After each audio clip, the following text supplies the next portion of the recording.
Week 2 is in the books, and I'm here to give you guys the biggest takeaways from week 2. And before we kick this off, I want everybody to exhale, breathe, relax.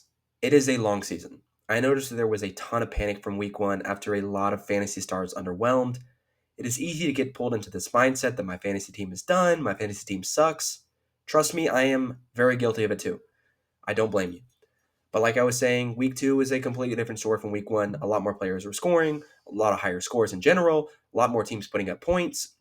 And I think that it is fair to say that in the coming years, we can expect week 1 to be a little bit of an extension as the preseason, and slower starts just might be a little more prevalent than they used to. Now more than ever, less and less players are taking reps in the preseason, and seeing them start slow can just be a result of limited game reps and just time away from the game, as we forget these guys have spent months away from live game action and just need time to ramp up. A great example of this can be Amon St. Brown, Malik Neighbors, and Jamar Chase, all finishing as the wide receiver 1, 2, and 3 after not even being top 25 options in week 1. We were all also concerned about the Lions and the Dolphins after 1 week, and we saw the Lions respond with 50 points on the Bears, and the Dolphins bounce back on offense and be the offense we all know them to be and put up close to 30 points with Tua, Tyreek, Waddle, and Achane all getting home. The fantasy community is so reactive, and sometimes we forget that even though these are the best athletes in the world and the best football players on the planet, that they need reps and time to ramp up too. So getting right away into takeaway number 1 on the week. In a week where a ton of points were scored and players bounced back all over the place, we were unfortunately met with our big injury of the year, our first big injury, and it looks like we will be without Joe Burrow for at least the next 3 months, and he is likely to miss if at least most, if not all, of the entire season, which really sucks for guys who drafted Jamar Chase, T. Higgins, Chase Brown, and expected really big years from this offense. The implications of this are pretty massive, in my opinion, and are really going to change how we evaluate these players on a week-to-week basis in this offense. Jake Browning will likely step up and start games for the Bengals, and we actually have a decent sample size of what this offense could look like with him under center. Back in 2023, when he was actually a rookie, he started the last 7 games of the season after Burrow went down with that wrist injury, that broken wrist thing that he had, and it was a little bit underwhelming, a little bit up and down for Jamar Chase and T. Higgins. In those splits, Chase averaged 12.2 points and only surpassed 12 points just one time. He had like a 30-point game, which was solid, but Higgins actually outplayed him and he averaged 13.2 points, but only played 5 of those games. He looked better, but if you drafted Chase with a 101 in your draft league, that's to be a super, super frustrating outcome. And especially if you have T. Higgins and Chase Brown, because these guys are going to be significantly impacted by this Burrow injury. I think you can significantly lower the floor for Jamar Chase on a week-to-week basis, and especially for Higgins and Brown. It's just not going to be the same without Burrow back there, but I still think that the ceiling remains the same for this team because Higgins, Chase, these guys are both studs. Chase Brown is probably going to get a lot of checkdowns out of the backfield, but we saw Jamar Chase on Sunday with Jake Browning in the game. He had 14 catches, 165 yards, and a touchdown. I mean, Jamar Chase is probably going to do Jamar Chase things just based off of all this volume. Just the target share, or I guess the target efficiency, may not be as good as Burrow. I do think it was encouraging to see the impact that he can have even when Burrow's not out there. The two guys I am mainly worried about, though, that I think are going to be a little bit more volatile are Higgins and Chase Brown. We all know Higgins is extremely volatile in general, and I have not loved what I've seen from Chase Brown the first 2 weeks. He hasn't been able to get anything going on the ground. The offensive line is not good, and the one area we expected him to have a lot of his value was from the receiving game, and that just hasn't been the case through the first 2 games, and maybe it changes with Jake Browning, checking the ball down and, trying to get the ball to Chase Brown in space. Now without Burrow, though, I fear for the impact that Brown can have on a week-to-week basis. I still think he's going to have some good weeks, but it just significantly caps, exactly the value that he's going to have if Burrow were to be out there. And it's disappointing, especially since a lot of us were drafting Brown in the 2nd round or the 3rd round. I hate to see it, and especially from a big-time quarterback like Joe Burrow, who has struggled with injuries over his career, and this offensive line has just never helped him out. The Bengals have never put a line around him to protect Burrow, and once again, we see him go down with injury. It's disappointing, especially for all of us owners of Jamar Chase, T. Higgins, Chase Brown, all these great fantasy assets. And there is a world out there where the Bengals are okay and this offense and all these pieces are fine, but it could possibly be a long season for these Bengals players. All we can do is hope, though, and that maybe there's a chance that Burrow returns early and kind of rescues this team come the fantasy playoffs or at least a couple of weeks before that. But all we can do is hope, and you have to be moving Jamar Chase, T. Higgins, and Chase Brown down your rankings and just limiting your expectations for them. The second takeaway of the week is something that I am going to plant my flag on, and that is JSN being a top five wide receiver rest of the season. And while I get it, it's early. We're only 2 weeks into the very, very long NFL season, but I want to take some time because I think that this absolutely warrants a legitimate conversation. So let's talk about JSN and we already saw him break out in his second year last year, but this seems to be different. He has taken a massive third year leap and is tiered up in this wide receiver conversation. He has been a top five wide receiver easily within the first 2 weeks in the NFL, and looks like he could be in the conversation at the end of the year as one of the best wide receivers in the NFL. I don't want to give myself too much credit on this one, I'll be honest. After all, a lot of things I do is gather data from other people who are much smarter than myself and do my best to use that information and to give people an idea of what it means and how it can help them in fantasy football. This time it was no different as some really, really great data was put together last week on JSN's week one performance by JJ Zachariason on his weekly podcast, Late Round Fantasy Football. I will put the video down below. I will put his channel down below. If you don't know already, I cannot recommend it enough. I mean, JJ Zachariason is absolutely my favorite analyst in the game, and he and his co-host David Kitchen do incredible work. You will almost certainly become a much better fantasy player just listening to their advice on a weekly basis. I mean, their insight is great.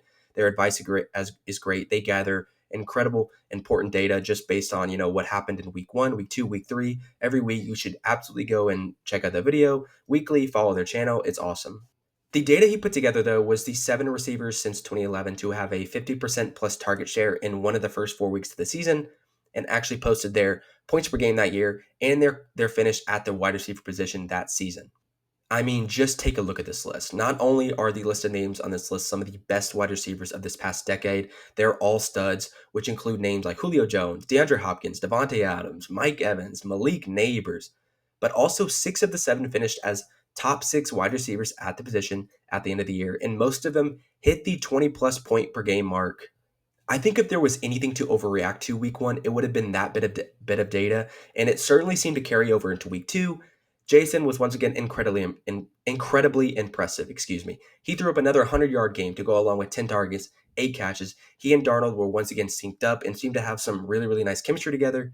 Another great sign from Sunday was that Sam Darnold looked much, much better from week one. He looked like he had that ramp up period with the team, looked much better settled in week two. It was even a tough matchup versus a good Pittsburgh Steelers defense, and he still managed to throw for 300 yards, 2 touchdowns. And if Sam Darnold can continue to be at least an average NFL quarterback, JSN is going to continue this production and finish the season as a top 5 wide receiver in fantasy football. I'm planting my flag now with JJ Zachariason. I'm right there with him. There were certainly some questions, especially coming into the Seattle offense into the season. But if you have JSN, you have to be feeling extremely comfortable. You can expect this volume, efficiency, and production on a weekly basis. I mean, all the signs are there. 30-year breakout. It's an exciting sign for Seattle fans, but also owners who took him in the third round of fantasy drafts this year. And he's a lot cheaper, especially for a guy that broke out in his second year and who we all expect to have 30-year breakouts. We look for those wide receivers, and JSN just seems to be that guy this year. Last year seemed to be the start of something great. JSN has arrived as one of the best fantasy and real-life wide receivers in the NFL. Top 5 rest of season. Plant my flag right now. This next one hurts, and as a Texans fan, I hate seeing our division rivals winning, but I cannot deny how fun it is to see Daniel Jones being the thing to unlock this Colts offense with all these weapons.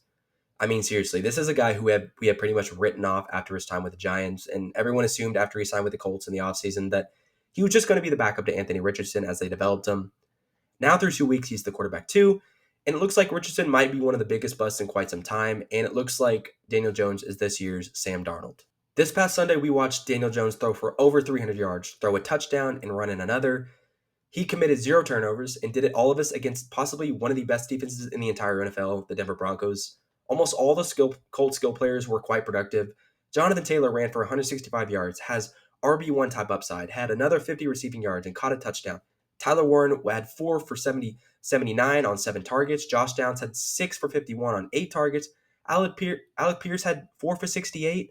The only one who really underwhelmed on the day was Michael Pittman, who was being covered by the best corner in the NFL and the reigning defensive player of the year, Patrick Surtain, and even he had a serviceable 4 for 40 yards on the day. If this is the start of Jones reviving his career, all you can do is just be happy for him. I mean, this is awesome to watch. We have seen some great resurrections recently of careers like Geno Smith a couple of seasons ago, Sam Darnold last year, and even Baker Mayfield to a certain extent the last 2 seasons. On a similar note, if you had invested in Colts players, you have to feel great about what he has brought to this offense and just the passing offense in general. Jonathan Taylor is a locked and loaded top 3 to 5 running back rest of season. Tyler Warren looks to be the next great tight end. Josh Downs and Michael Pittman are super, super solid flex plays weekly. And Daniel Jones has become a great streaming, even not if not maybe a good starting quarterback in good matchups on a weekly basis. And after seeing what this offense has looked like through 2 weeks, especially versus one of them against a top 5 defense and maybe even the best defense in the NFL, we can expect this team to battle out to be a top, like a surprising top 10 unit. I completely understand. It's just 2 weeks, but I do believe that this is not a fluke. People forget that Shane Steichen, the head coach and play caller for the Colts, is the guy who developed Jalen Hurts with the Philadelphia Eagles a couple of years ago and made him into one of the best quarterbacks in the NFL, now Super Bowl champion. A lot of that credit can be given to Hurts, but Shane Steichen did a great, great job developing him and using his skills to the best of his ability. And it looks like he's once again sprinkling that pixie dust all over Daniel Jones. If you lost Joe Burrow this week or are struggling to find an answer at the quarterback position, rush to the waivers and spend some fab on Daniel Jones. Last week might have been the time to do it, but a lot of people probably thought it was just a 1 week wonder. He's now finished as the quarterback 2 and the quarterback 8 in the first 2 games of the season, is the quarterback 2 overall, and has averaged 26 points per game in that span. Daniel Jones looks to be for real in this Colts offense, surrounded by all these weapons, and now it is time to hop on the Daniel Jones train and buy into this Colts offense for real. For this next takeaway, in my defense, it is kind of out of character to panic on a rookie QB in his second NFL start ever, but I honestly think it's time to talk about JJ McCarthy. And I wouldn't even say I'm in a full panic mode, but I have reservations about what this year could look like for JJ McCarthy, and I want to take a step back on him as a productive NFL starter at some point early on in this season. I really thought that being in this offense, surrounded by these weapons, and having the head coach that he has would elevate him to at least a league average starter right away.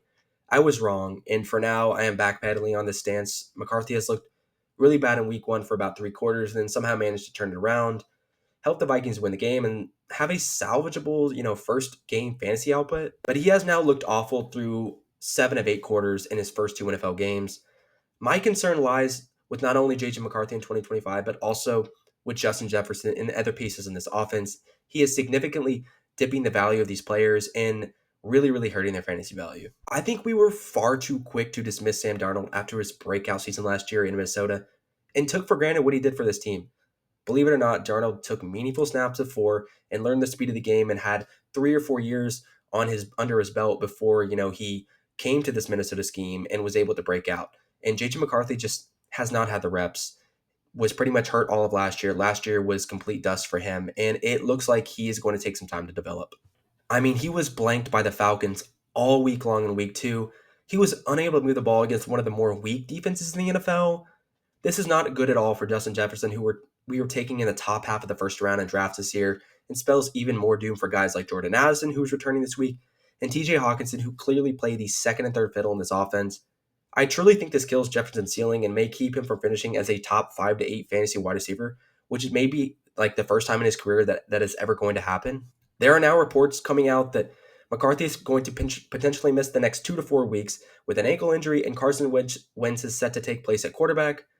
This could mean one of 2 things. Either McCarthy is truly hurt, or the Vikings didn't like what they saw and want to sit him out a couple of games before they throw them back out there. I won't speculate on that anymore because I don't really want to go deep down that rabbit hole, and honestly, nobody truly cares about what I have to say about that.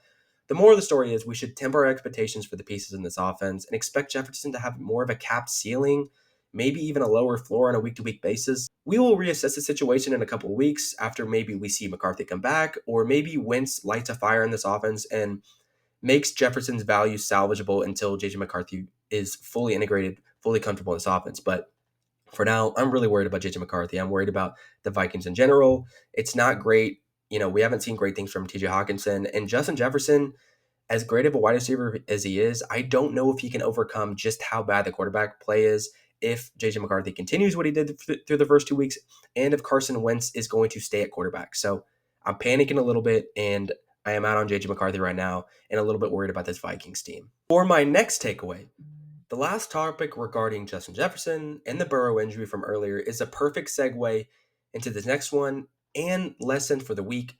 And I think it is time to talk about Puka Nacua as the wide receiver 1 overall and fantasy from this point on. Even before the injury to Burrow and Jefferson's quarterback question plays, I think this was coming after what we have seen him do through 2 weeks, what we seen him do last year, and his rookie season when he came into the NFL. He has just been absolutely phenomenal. And honestly, the start of his career is super reminiscent to that of Justin Jefferson, who has probably had the greatest start to a career for anybody in NFL history at the position. He continued his dominant start in week two after catching 8 of his 9 targets, 91 yards, and adding a 45-yard rushing touchdown on a sweep. The only player that I think challenges Puka for wide receiver one crown this year is CeeDee Lamb due to the targets he gets in Dallas and the Cowboys offense having to play from behind most games.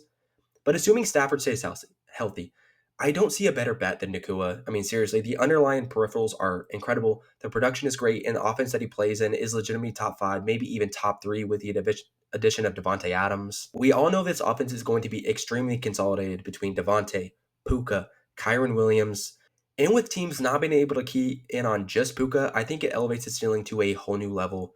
I think Puka's greatness has gone a little under the radar since him coming into the league just a couple of years ago. I mean, he was a fifth round pick, a guy who nobody thought of as a prospect coming into the NFL at all. Basically, an unknown that emerged into a superstar the minute he set foot onto an NFL field. Like I echoed earlier, with the offensive environment that he is in, with Sean McVay calling plays, and with Matthew Stafford chunking the ball back there, and if he stays healthy, Puka is easily my pick to be the wide receiver one overall this season. He is moving ahead of Jamar Chase, Justin Jefferson, and barely edging out CeeDee Lamb at the number one spot. And I would be looking to deal Chase and Jefferson in a trade if it can land me Nakua. I don't know if that's possible, especially with people are much wiser out there in the fantasy environment. With the name value that both of these players have, I really think it is more than possible to try to trade maybe Jamar Chase and Justin Jefferson. But it's officially Puka wide receiver one overall season, and I am all in on this Rams offense and Puka Nakua going into his third season. For this next takeaway, it is time to quickly mention Quinshon Judkins. And if you weren't aware, he made his NFL debut this past Sunday. Now, I don't even want to dive into why he missed most of training camp, preseason, and week one.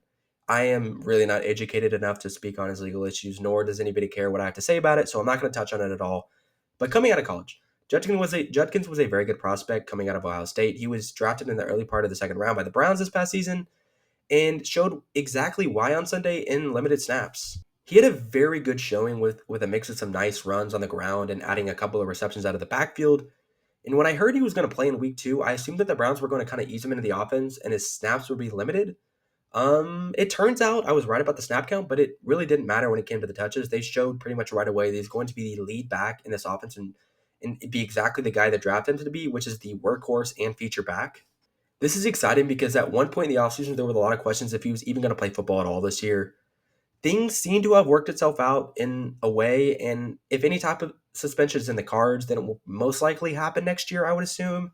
I would be cautious about starting Judkins in week three, though, just because we are still seeing snaps from Jerome Ford in this offense, unfortunately. But I don't think that will last much longer.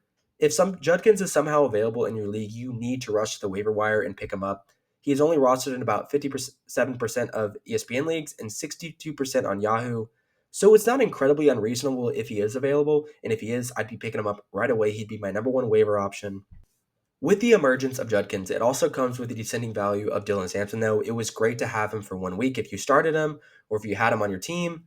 He had a really encouraging first week of the season, but it doesn't look like he will be much of a factor, especially if Ford is still hanging around and Judkins fully solidifying his role. A little bit of a coping session for me as a diehard Texans fan on this last takeaway for the week, but Houston, we have a problem. Although it has just been 2 weeks, I am really concerned about this Texans offense. CJ Stroud has become completely unplayable in any fantasy leagues, completely unstartable.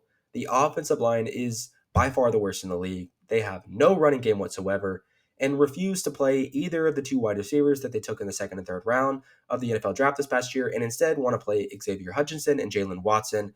I guess as these rookies get eased in, maybe you can look at Nico Collins' stat line this past Monday and feel okay about what he was able to salvage up. But if you watch this game, you can't like what you saw. He had 52 yards on 3 catches with 9 targets. And it feels way harder than it should be to get Nico Collins the ball, a player that we were all excited about drafting this season in the first or very early second round of redraft leagues. New offensive coordinator Nick Caley has been far from impressive, and it seems a lot of the same as last year with Bobby Slow calling plays. There has been very little misdirection, nicely schemed up plays, and just a lack of creativity that is super frustrating for this offense that is already limited. I mean, there was a sequence last night where the Texans had 3 plays at the 1 yard line and still could not get the ball in the end zone. It has the feel of an offense that is predicated on Nico and CJ putting the team on their back. Nick Chubb is also not the answer at running back. He is just unfortunately way past his prime and brings no real explosiveness to this offense. I mean, we saw Woody Marks, who had a long 30-yard catch on the game, who at least has a certain skill set as a pass catcher, as like in the backfield for the Texans. The Texans traded future picks for him in the draft, and they still have yet to put him on the field, which is also frustrating. Mario Gumbawale is getting snaps over him, which was incredibly annoying. I mean, he is just killing all the value to Woody Marks and any exciting value that he could bring to this Texans offense. Things also may not get better anytime soon as well, because other than the next two games where they play the Jaguars and Titans, it is a pretty rough schedule. They go to Baltimore to play the Ravens after that. Then they go to Seattle, and then they have back-to-back games against the Niners and the Broncos. This offense has to figure things out quickly because I'm just not sure at all about it. This offensive line will continue to be an issue and might make life difficult on CJ Stroud and therefore Nico Collins all year long. Nico Collins may actually be able to salvage his value and bounce back because I believe he's a top 5 wide receiver in the NFL. A lot of people believe he's a top 5 wide receiver in the NFL, but nothing can save him from this Texans offense right now. And if you're a Nico owner, you have to be a little concerned. Who knows? Maybe Christian Kirk, who is supposed to return next week, will help a little, but I doubt it. This offensive line is terrible. This Texans offense looks awful through 2 weeks, and I am extremely concerned, and so should you if you own CJ Stroud. I would not start him, and if you are a Nico Collins owner, I would be incredibly, incredibly concerned because this is a huge problem and may go on most, if not all, of the year.